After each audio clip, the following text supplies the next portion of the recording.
how did I recognize that I was in depression? Because at that point, I was ready to give everything up. Welcome to the Passion Behind the Art Show. It's all about diving in with individuals to learn the story behind their passion. It's your host, Daryl Pinna. Now, I have a bunch of new stuff that I'm planning to do a bunch of giveaways. I really did a few giveaways leading up to Creative South, and I really enjoy just giving away stuff. So go to passionbehindtheart.com to sign up, and I'm going to be doing exclusive shows and giveaways and discounts and just giving back to you awesome people that have been listening to this podcast. So let's jump into this week's episode. Another awesome individual. Well, I'm excited to have HebaH on the Passion Behind the Art Show. She's a great designer, mostly focused in UI UX and user experience. HebaH, welcome. Thank you for having me, Daryl. It's so nice to be on your show. I've been listening to it nonstop for the last week, for sure.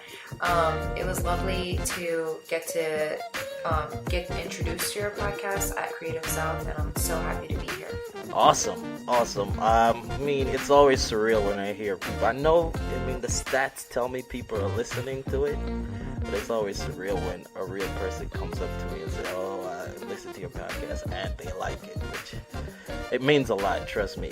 Just for doing this, because you're just behind something all the time and you don't know. It's kind of hard sometimes to get feedback on a podcast, so I really appreciate it. Yeah, of course. It's there's a lot of design podcasts, but some of them don't speak to the soul, and yours does.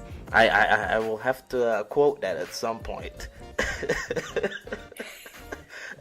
All right, so let's jump. It's about you. Let's jump in it. How did your journey in design start?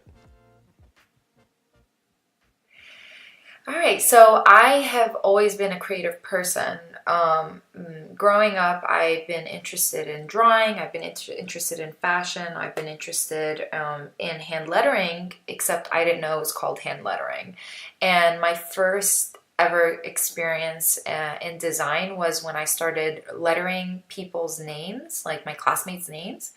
And it got to a point where everybody, they would pay me to letter their name and then, laminate it, and then they would take it home, put it on the door of their room. And I was like, oh my God, this is awesome. People like what I'm doing, but I don't know what this is called, right? So I did it for a while, and then I finished high school, and I had told my parents I wanted to do whatever the person that designs the billboards do. And I was like, what is that called? And my dad did some digging. We're talking about 2005 at this point. Dad did some digging, and he was like, okay, it looks like this is called graphic design. And then when he went and did a little bit more research at the colleges in Jordan, they told him this is a curriculum, and it was mostly, screen printing and block printing, and it was just very traditional graphic design. So it was more artistic, and Dad, being a Middle Eastern parent, he wanted me to get more into the engineering, maybe medical or lawyer field, but mostly the engineering field because he was an architect himself. And obviously he felt like, okay, if you're going to go to college, you're going to be spending all that money, might as well get an education, right? Not that art is not an education, but he felt like, something substantial that will make us proud. And but he didn't say it that way. He was very clever. He approached me in a way where, he knew he would be able to convince me. And he said, babe, if you want to study design, why don't you study the mother of all design, which is architecture? And then from there, you can branch off and do whatever you want, right? And I was like, you know what? That's a great idea. So I got into architecture school, and I did that for about 5 years, between Jordan and the United States. And I don't know, the life came and, life happened and basically the housing market crashed. Other personal, things we can delve into if you want to, occurred where I had to kind of reevaluate my life and reevaluate the path that I wanted to take. And then that got me into graphic design here in the US. And thank God it did, because if it wasn't for that path, like I wouldn't be where I am now. So I studied graphic design at the University of Central Florida and I graduated. But then I was a self-taught user experience designer and got into that field right away, which was really good. So now that I'm in that field and I saw, I kind of carved my path into that field, I want to help others carve their path into that field as well. Nice. All right. So there's like so much to dive into right there, because like, first of all, you touched on architecture, and I went to school for architecture too.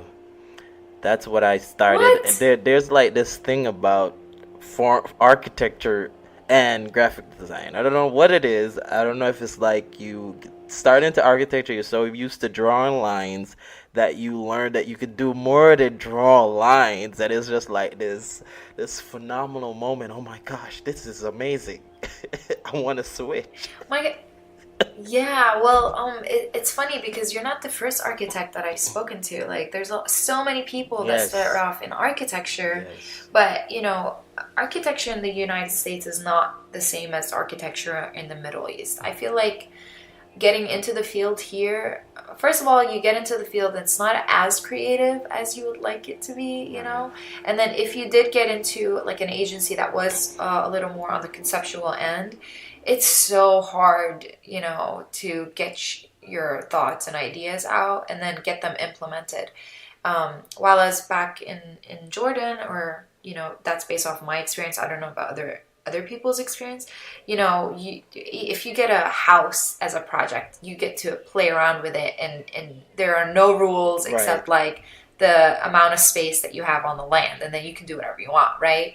So there's more creativity there, and I feel like if I would have continued down the path of architecture here, it wouldn't have been the same. You know what I mean? Yeah, I think once I realized that I was more intrigued about the design focus classes versus the math, and the I had like a structural beam class, and I'm telling you that the exams in college were like open book, and you would still fail.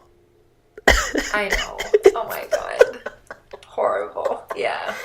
Oh man, but I followed it. I Well, actually got a job at an engineering firm and everything. But eventually I just so was you like, got your master's? Did you get your master's in it? no. Well, the school that I went to, they actually, I didn't get. I'm not an architect. I mean, I just know the field. I didn't finish it all the way. So the school I went to, after a Okay. certain amount of credits, they find you a job in the field, That's awesome. which I wish. was like a game changer. Like you didn't have to do any work. Like after a certain amount of credits, you give them your resume and they do the work. And someone always, Wow. yeah. That's a good school. You need to give it a shout out. It's called what is it called? You took it right. It's called IDC. I'm sorry. It's like it's a very technical base. It's IDC's Institute of Design and Construction. So yeah, I mean it's in Nice. Brooklyn when I used to live in New York. But also, Nice. what I'm, intrigued me was the Middle Eastern, because when I was in New York, funny, it's connected to the same story. The second job that I got hired at because of the school, I worked for an Indian, and he changed my perspective on everything, and I love this dude with all my heart. His name is Kumar Mishra, and because of him, I now love Indian food. wow. Aw. He's an amazing guy. So, like, tell me a little bit about, if as much as you can, share about this, being from the Middle East, growing up in the Middle East, and the comparison between it and the America. Yeah, so let me just give you a little bit more about myself. I am of Palestinian heritage. I grew up in Jordan, but I was born in New York, and on my dad's side of family are all in New York. Hmm. So I am multicultural. And that's where the by design project came about. It's just the fact that I am multicultural. I don't really belong in one place. I belong in all places, right? Nice. So because of that, it's been like really hard, kind of figuring out what my identity was. But I close relate to my Palestinian side because that's what is engraved in me and my soul and my family and all of that. And if you're familiar with Palestine, Palestine is a small country between Jordan and Egypt, and then you have, I forget which sea, one of the seas. And basically, when it got occupied in 1948 and then 67, my family had to flee to Jordan, and then we grew up there. My dad's side family, they had to flee to Jordan, and we lived there. So we were refugees in Jordan. Wow. And eventually we got the citizenships.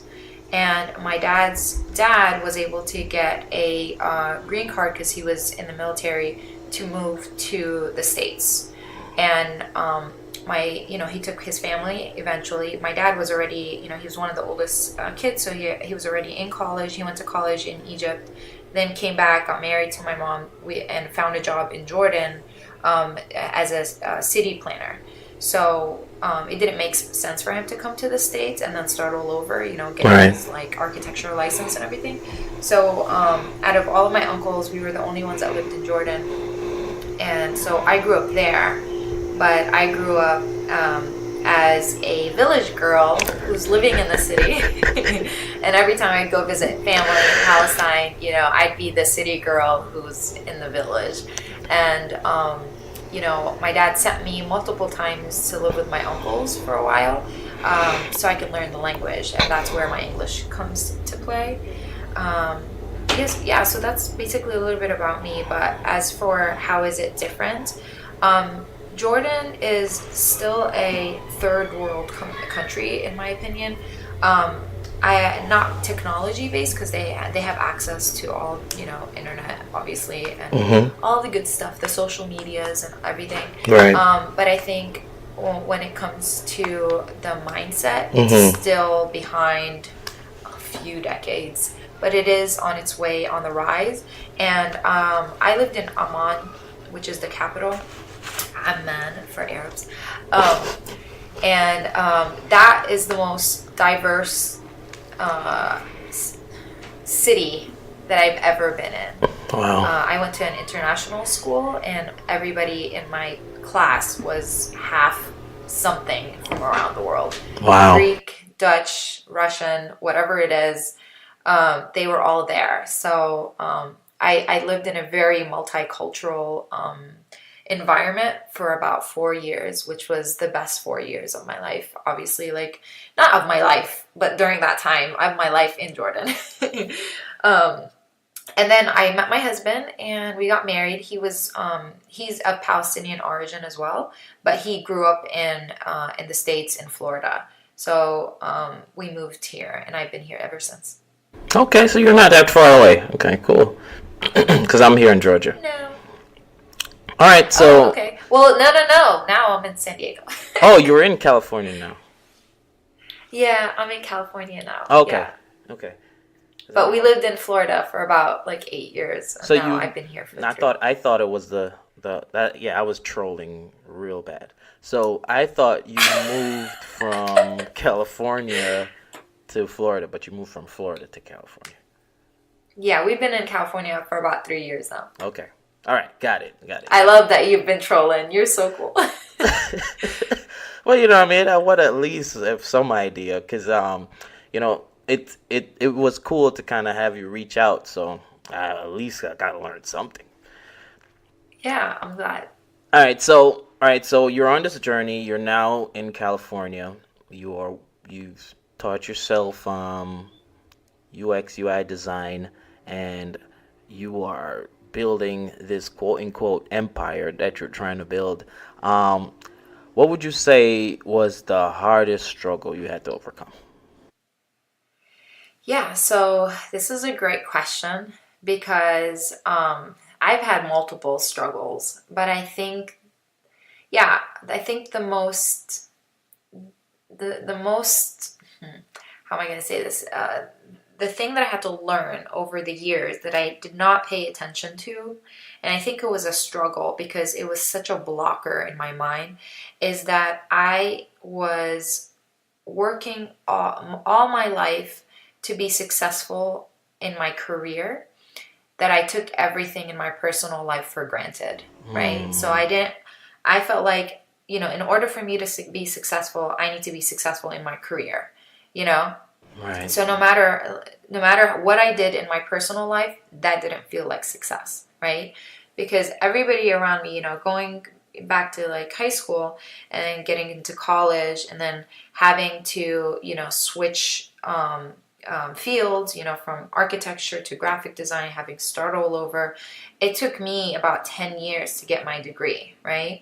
So within that 10 years, I felt like a failure because it took me 10 years to accomplish something. Whereas my friends and the people that I grew up with, they have already done their bachelor's or master's, some are doing their doctorates, some have been having amazing careers and all of that. And I'm looking at myself like, what do I have to say for myself? Oh, I'm just married with a child. That's how I looked at life, right? And one day, it took a long time for me to be like, oh my God, like, what are you talking about? You have an amazing, like, personal life that a lot of the people that have, that are fully accomplished in their career don't have, right? So now that I've graduated and it kind of like, I woke up. It's so weird. I had to like go through the struggle in order for me to realize like, yeah, now that I've, graduated and I've gotten my degree and I accomplished the thing that I needed to accomplish, it took me that long to realize like, holy crap, my family is my biggest accomplishment, right? Now I have 2 kids. I have, I've been married for almost 11 years. I've got to live in multiple states and I've been working for the longest time now. So that was a big struggle of mine that I needed to kind of really take a look at. And it was really hard because no matter how many times people told me, what are you talking about? You're so successful. You have a family. To me, like, it didn't make sense. That did not sound like success in my head. So I think it's for somebody out there who, is trying to accomplish something in their career and they are doing great in their family or their personal life, like, take that into consideration. That is a huge accomplishment that a lot of people can't have. I'm for a question. Do you think that that's something that weighs harder on women than men? I don't know. I Okay. honestly don't know because like I'm not in the mind of a man, but I know it weighs heavy on me being a Middle Eastern woman because I grew up in a family that like my dad and my mom, they always encouraged us to pursue education, right? Pursue education, pursue a career, but at the same time, the culture is all about you getting married and having kids, right? So I lived in an environment that kind of defied the culture, and then I got married as per the culture, like that was like it just happened to be like I got married at that age, but like my family didn't force me or anything. Like they actually like asked me and I was the one that went to them and I was like, I want to get married. I found my partner, right? And but because like, I got married at a young age, I had something to prove. Like I didn't want to be the typical Middle Eastern woman or, Palestinian village girl who, got married, had kids, and forgot about her dreams and the things that she wants to accomplish, right? So for me, it weighed really heavily on my heart, the fact that that it took me forever to get my degree and start a career and so on and so forth. Hmm.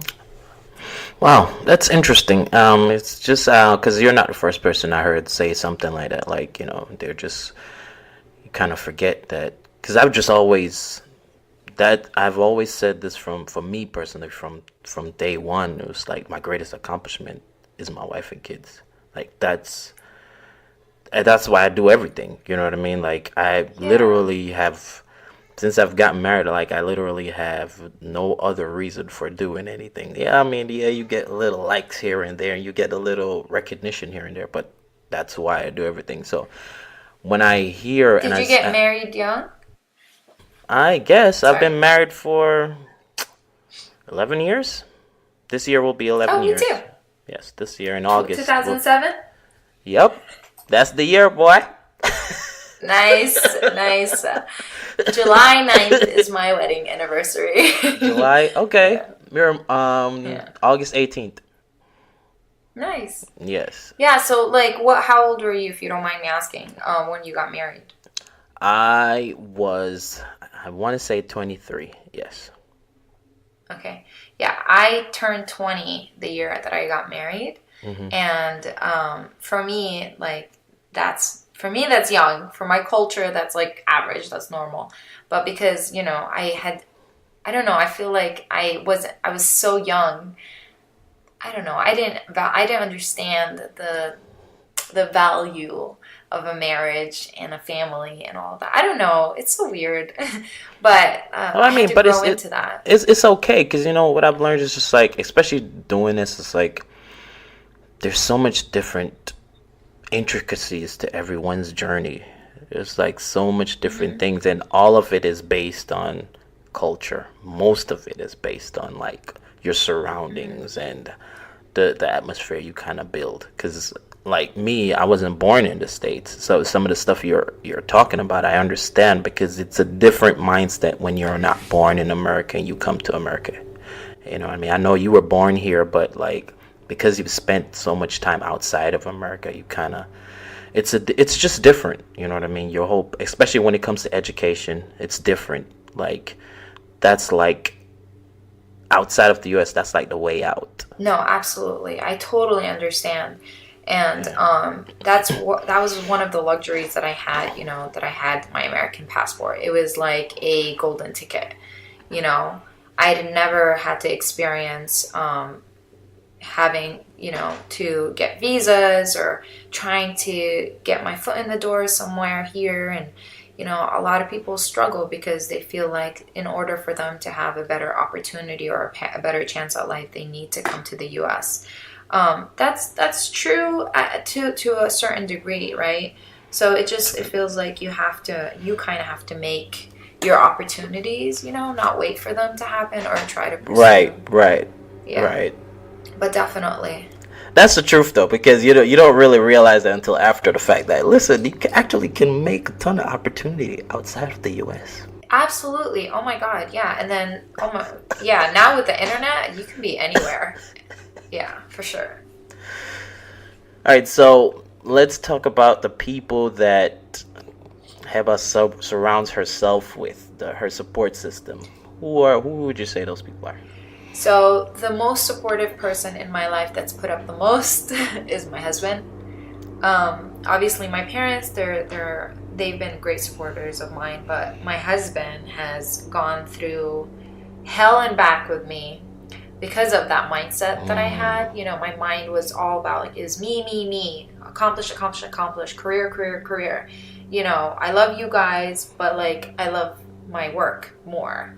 And then mm, like, um, oh man. Okay, so I'm gonna get into something a little bit more personal. But when I didn't get into architecture school, I lost my sense of identity because mm, I did not choose to switch from architecture to graphic design. It was a forced by the universe, right?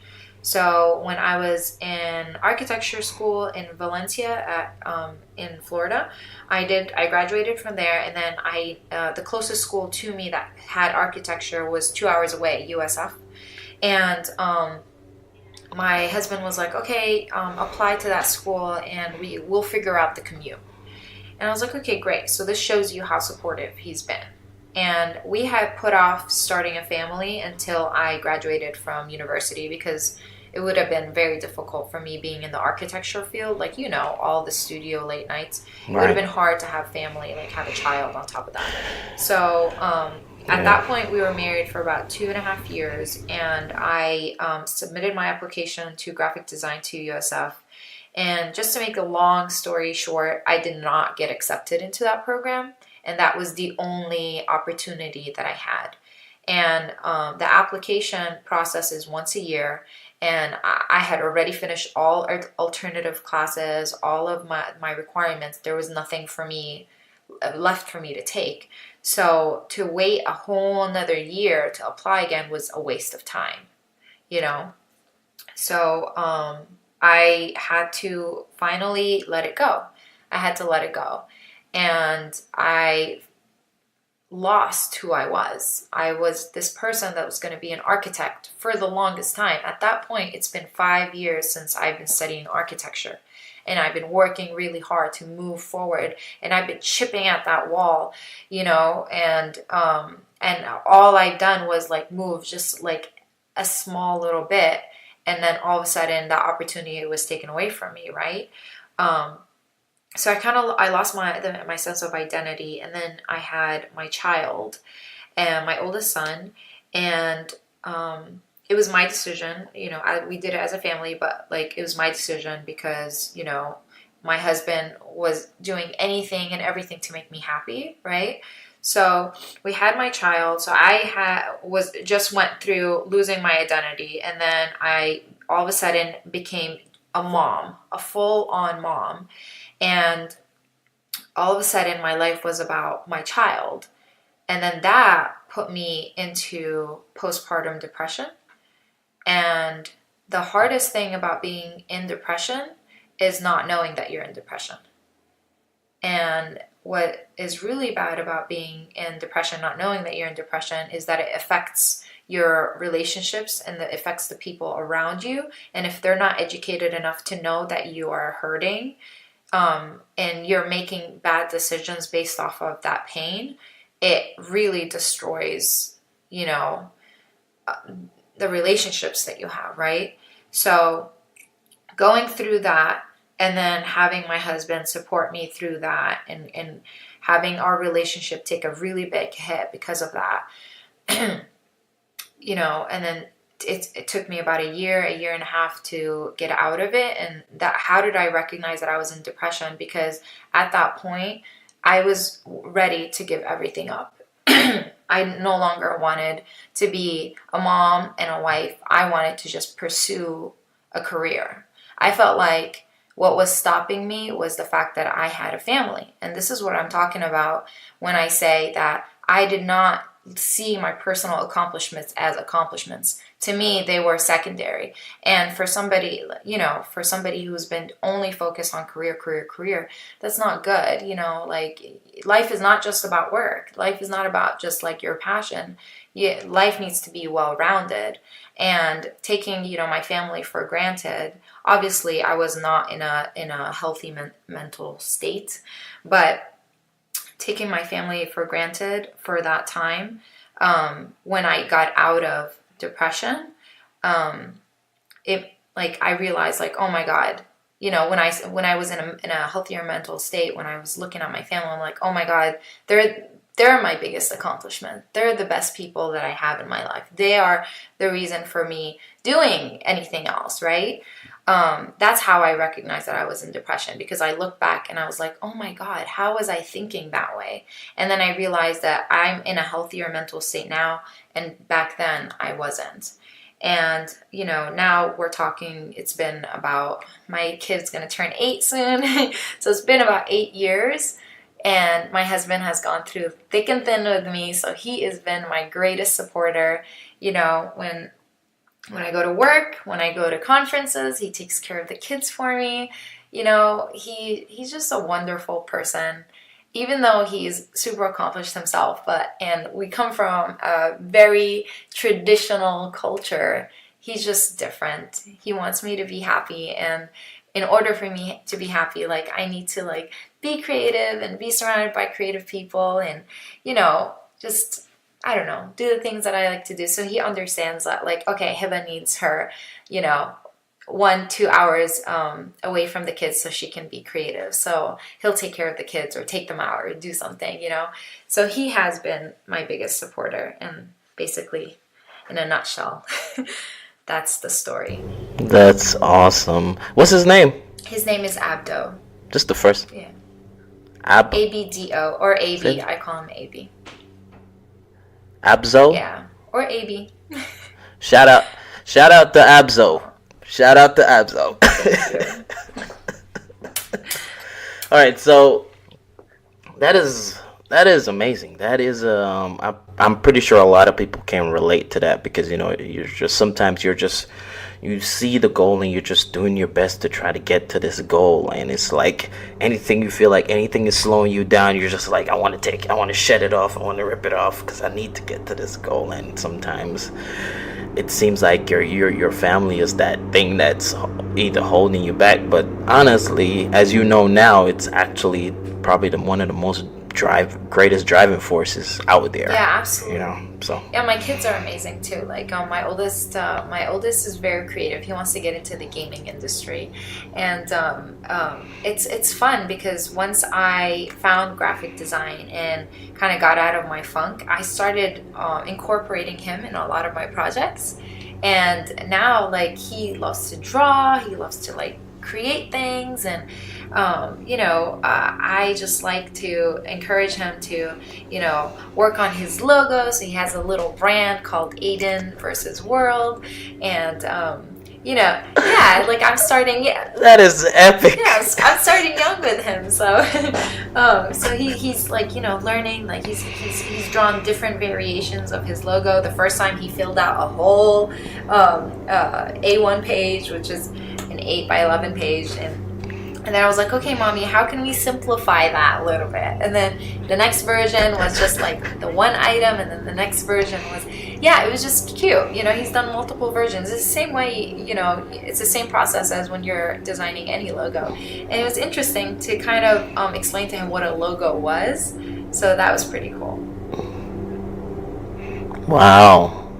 Talk about starting young. That's what's up. That's awesome. That is great though, when you can share whatever you're doing with your family, especially the kids. They make it seem like so much more awesome. I know it's awesome, but they put an extra awesome on it when. Oh my god, I used to record his like cute sayings like as he was growing up, and I was like, I'm making posters out of these. Like a lot of times he'd be like, Mom, you broke my feelings and my heart. And I was like, aw, you're so cute. And then, why you're not listening to my words? Like, the things that they say are adorable, So cute. Oh, that is so sweet. That is so sweet. All right, so let's get a little more current right now. Like, so what does the first hour of or so of Heba's day look like? All right, so it depends if it's a weekend or if it's a weekday. But my first hour recently has been, I would wake up around 5 o'clock in the morning, and that's my creative writing time. So I sit down and I have my laptop in my room. I have a different laptop than my work laptop, and this is just for writing.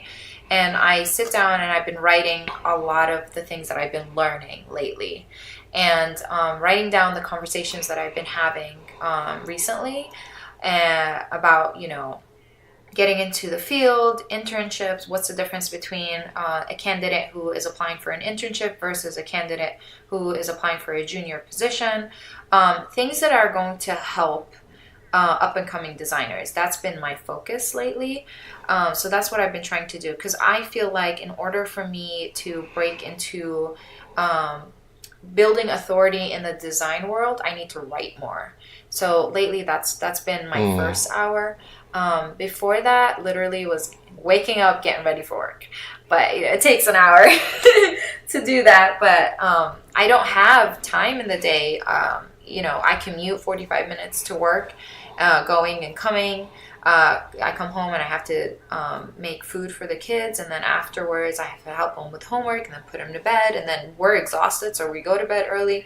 So when I blocked out my time, I figured out if I'm going to make time for me to write more, I need to wake up an hour earlier, and that was 5 o'clock for me. That's cool because I kind of do the same thing too. It's good because that no one needs you at that time. Yeah, exactly. Yeah, because as soon as the kids wake up, mom this, mom that.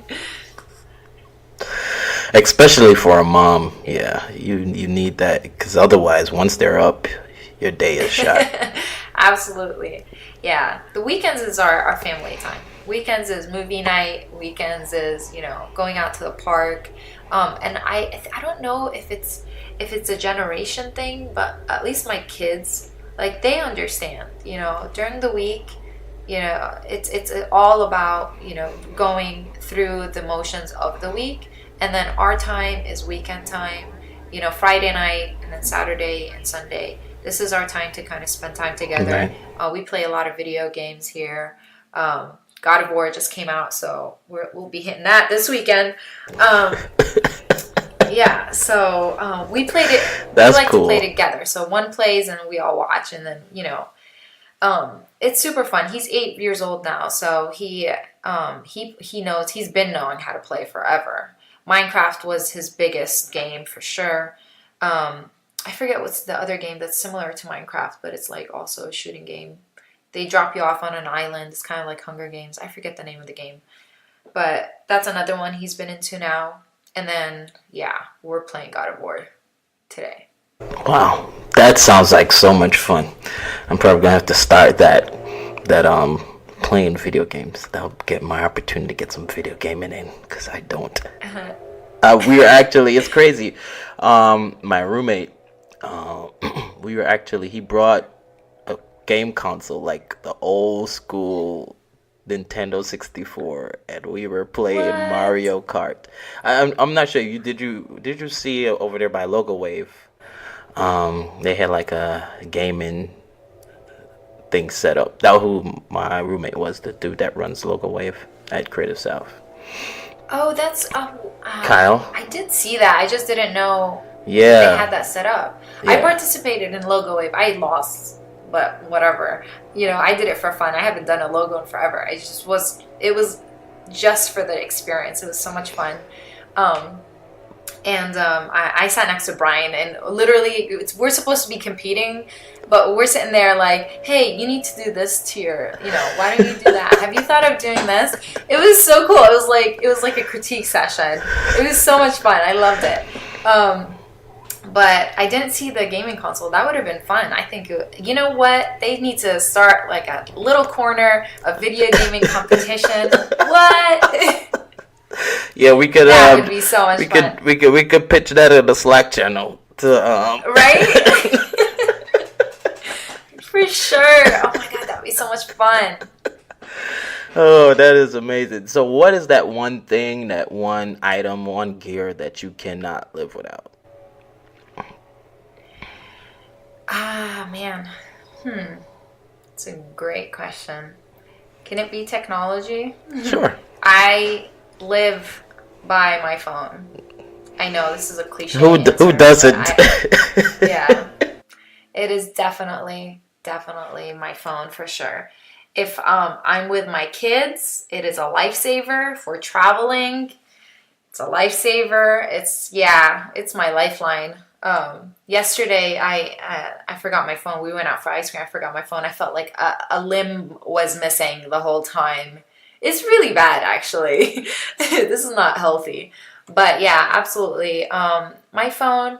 As for like creativity, I love my pen set. I have colorful pens. I like to write by hand. I like writing more by hand than typing because I comprehend better when I write by hand. If I'm typing, I'm literally, my left side of the brain is not working. Like, I don't understand. It's really weird. I don't know if you go through this or not, but if I'm typing, I have to stop and then read what I typed in order for me to understand it. But if I'm writing by hand, it's, both sides of my brain are working together. I think it's because I grew up in the 90s, early 2000s, and, being in Jordan, we weren't doing stuff on the computer yet. We were just writing notes by hand. Yeah.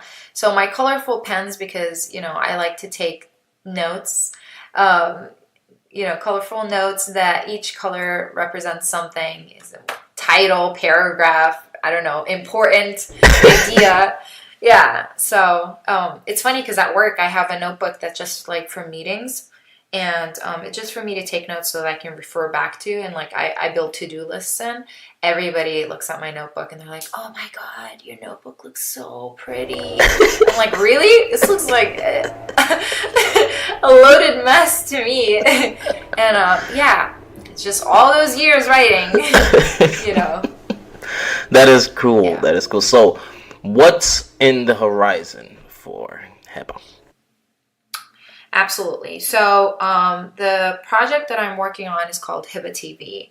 And the purpose, the goal, the reasoning behind this is because I love educating and mentoring design individuals, students, up and coming designers, somebody who's switching careers. Like, how do you get into this industry? It's so important for me to create a resource for them, like an accessible resource for them, to, that can help them accomplish those things.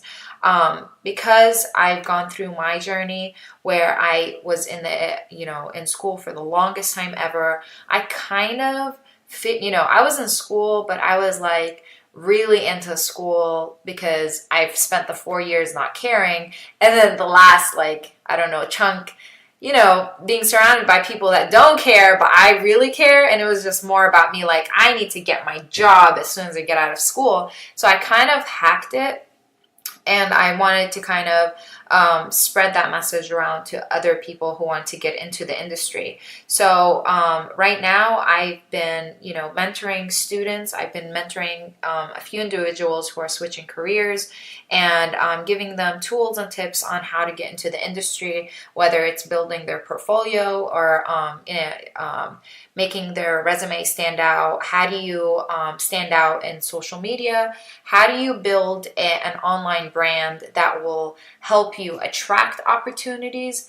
And how do you build a content, portfolio, resume, online presence that would target the dream life that you want to have? So that's my recent project. That's what I've been working on recently. But obviously the By Design project, which is how does culture influence the way people problem solve, is always in my mind.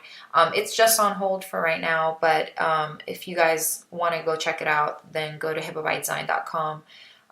You will find season 1 there and learn more about that project. Yeah. Wow, that sounds awesome. I like that idea to be able to create some kind of hacks for people to get into that specific industry or that specific path that they're trying to get into. Yeah. Well, a lot of students, I always hear others, professors, like, go find a mentor, go find a mentor, you need to find a mentor, go, participate in the community, be active in the community, network, blah, blah, blah. But it's like, well, why can't designers reach out to students and be available to them instead of, I'm not saying that students shouldn't reach out to designers and ask for mentorship, but I'm also saying, like, how can we be more available to them? So I've made myself available to whoever needs help. You guys can reach me at any of my social medias. I'm always trying to figure out ways to help people get their next opportunity. I'd be happy to look at your portfolio, your resume. I'm a part of the hiring process at my company. The whole team is actually. So we kind of, figured out what we're looking for. I've been speaking to multiple other designers who also participate in the hiring process. So we've been exchanging notes, and we're going to try and put together, tips and tricks on what what do hiring managers look for? What do agencies look for when they're looking for a candidate? What do in-house positions look for? So that's basically my goal. My goal is how do we make it easy for the up-and-coming designers who don't have 2 to 3 year experience, and that's the requirement for a junior, is to have 2 to 3 years experience. Well, you're just coming out of school, and let's just say you didn't have an opportunity to do an internship. What are you going to do? What are the things that you can do that won't like that, right now it seems like they're blocking your way, but what are the things that you can do on your own that will help move you forward to get your next opportunity or your foot in the door? So that's basically what HebaH TV is going to be about. That's amazing. So as we get ready to close, what advice would you have for creatives out there?